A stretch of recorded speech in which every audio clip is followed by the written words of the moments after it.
It's time for Happy Hour, presented by Maine Spirits. I thought long. I thought hard. What drink do I help you make for Thanksgiving? You've got company coming over. You want it to be nice, but not too hard to make, especially if you have a lot of people over. So I really think that I came up with a little beverage that I think you'll enjoy. First of all, I really enjoyed it when I tried it after I figured out what was going to be in it. And this drink is called a nice Pear.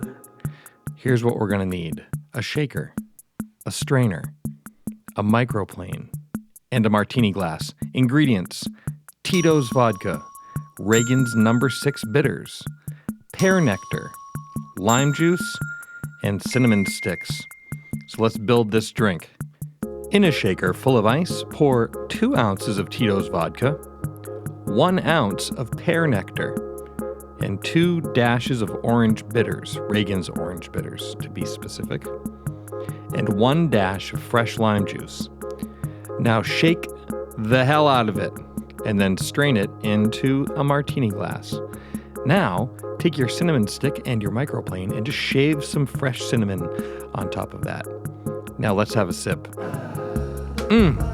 That is Thanksgiving-y. This is also one of those drinks that you could batch if you wanted to, offer it like a punch for the family, but also good one at a time. This has been a nice Pear. Yes, it was named after the Pink Floyd double album offering from the 70s. This has also been Happy Hour, brought to you by Maine Spirits, on which we continually request that you drink deliciously and responsibly, and we will see you all next week. Survive the holidays. You're going to be fine. You're going to be fine.